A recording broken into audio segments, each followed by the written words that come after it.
Hello friends, आपके YouTube channel maths wizard में आपका स्वागत है। तो आज के इस वीडियो में जो है हम लोग समझेंगे कि कैसे आप डिफरेंट नंबर को इरेशनल नंबर के फॉर्म में जो है वो आइडेंटिफाई करेंगे और उसको समझेंगे कि कौन कौन से नंबर को जो है हम लोग इरेशनल नंबर कहेंगे। ठीक है, तो अगर आप इस टॉपिक को अच्छे से समझना चाहते हैं तो आप इस वीडियो में जो है वो स्टार्टिंग से लेकर के इन तक बने रहिए।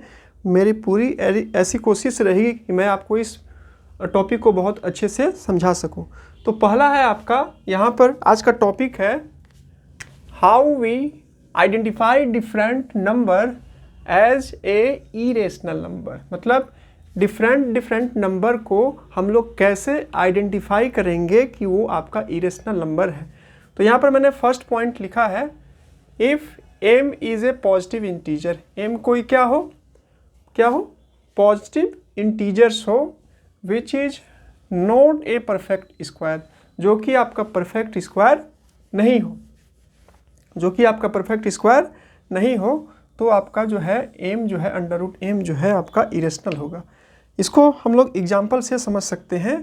परफेक्ट स्क्वायर किसको कहते हैं? जैसे कि मैं यहाँ लिख रहा हूँ 1 2 लिखा, तो 2 लिखा, 2 को फिर 2 को 2 इंटू 2 मल्टीप्लाई किया तो ये क्या हो गया आपका 4 हो गया। ठीक है, इसी तरह से 3 लिखा, 3 को 2 टाइम्स मल्टीप्लाई किया, 3 इंटू 3 9। इस चीज़ टाइप से मैं 4 लिखा, उसको मैं 4 इंटू 4 इज इक्वल टू 16 लिखा। तो ये मैं लिखा तो 2 को 2 बार मल्टीप्लाई करने पर 4 मिला, 3 को 2 बार मल्टीप्लाई करने के बाद मेरे को 9 मिला, और इसी टाइप से 4 को 2 बार मल्टीप्लाई करने के बाद जो है मेरे को क्या मिला 16 मिला। तो ये ऐसा नंबर जब किसी नंबर को उसी नंबर से 2 बार मल्टीप्लाई करते हैं तो जो नंबर मिलता है उसको हम लोग क्या बोलते हैं, उसको हम लोग परफेक्ट स्क्वायर नंबर कहते हैं। तो यहाँ 4 हो गया, यहाँ पर 9 हो गया, और ये जो 16 हो गया, ये आपका जो है परफेक्ट स्क्वायर नंबर हो गया। ठीक है, और परफेक्ट स्क्वायर कौन नहीं हुआ? जो किसी का स्क्वायर नहीं है, जैसे कि 26, ये किसी का मतलब किसी को 2 बार मल्टीप्लाई करेंगे तो आपको 26 नहीं मिलेगा, तो ये परफेक्ट स्क्वायर नहीं है। 37 ये भी आपका परफेक्ट स्क्वायर नंबर नहीं है। तो अब जैसे कि यहाँ पर मैं लिखूँगा ये 4, ये स्क्वायर रूट हो गया, तो 4 का स्क्वायर रूट क्या हो जाएगा 2। फिर मैंने लिखा 9 का स्क्वायर रूट क्या होगा 3। इसी टाइप से मैं लिखा 16, तो 16 का स्क्वायर रूट क्या होगा आपका 4। ये क्या हो गया? तो ये मैं जब निकाल रहा हूँ तो 4 का स्क्वायर रूट 2 हो रहा है, 9 का स्क्वायर रूट 3, इसलिए इसका निकल जा रहा है स्क्वायर रूट, क्योंकि आपका 4 9 16 जो है आपका परफेक्ट स्क्वायर नंबर है। और अगर कोई परफेक्ट स्क्वायर नंबर नहीं है तो उसका स्क्वायर रूट जो है आपको मिलेगा, लेकिन आपको एक्यूरेट नंबर के फॉर्म में नहीं मिलेगा, मतलब पॉजिटिव इंटीजर्स के फॉर्म में आपको नहीं मिलेगा, पॉइंट के फॉर्म में मिलेगा, डेसिमल के फॉर्म में मिलेगा आपको। जैसे कि ये अंडर रूट 2 है, तो इसका स्क्वायर रूट आप निकाल सकते हैं, लेकिन इसका स्क्वायर रूट निकालिएगा तो इसका वैल्यू शायद 1.42 आएगा। तो ये क्या हुआ? ये आपका पॉजिटिव इंटीजर्स नहीं हुआ। ठीक है, तो यहाँ पर फर्स्ट पॉइंट है कि m जो है वो पॉजिटिव इंटीजर्स हो, लेकिन which is not a perfect square, लेकिन वो परफेक्ट स्क्वायर नंबर नहीं हो, तब हम लोग उसको क्या बोलेंगे इरेशनल नंबर कहेंगे।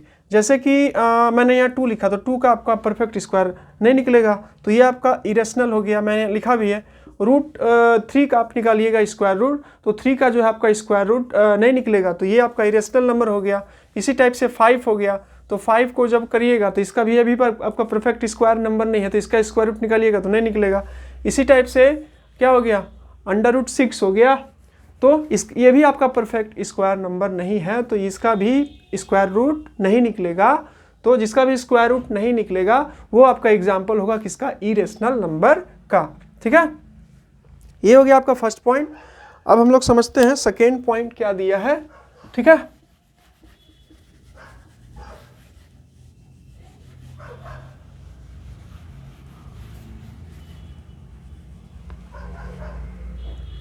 सेकेंड पॉइंट है आपका लिखा हुआ कि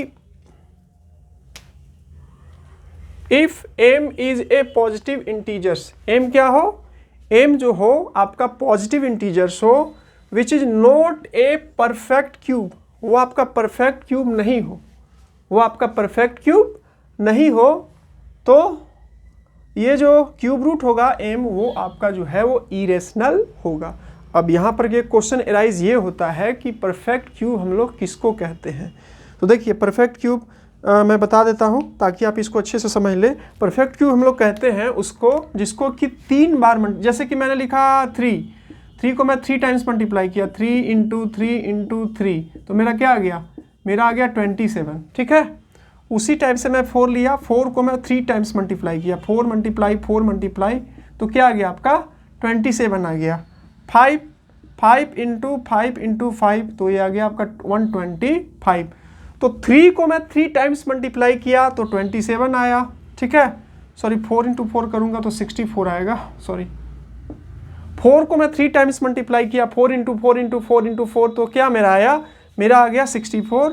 और उसी टाइप से 5 को मैं 3 टाइम्स मल्टीप्लाई किया तो मेरा आया 125। तो जब किसी नंबर को वही नंबर को 3 टाइम मल्टीप्लाई करते हैं तो जो नंबर मिलता है मल्टीप्लिकेशन के बाद उसको हम लोग क्यूब परफेक्ट क्यूब नंबर्स कहते हैं। तो यहाँ पर आपका हो गया 27, फिर आपका हो गया 64, ये 125, ये सब आपका परफेक्ट क्यूब का क्या हुआ, एग्जाम्पल हुआ।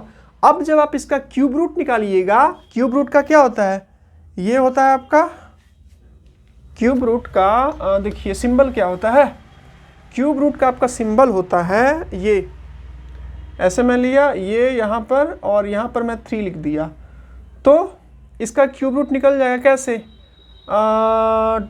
ये 3 का 27 का हो जाएगा आपका 3, क्योंकि 3 को आप 3 टाइम मल्टीप्लाई कीजिएगा, 3 इंटू 3 तब जा करके आपको 27 मिलेगा।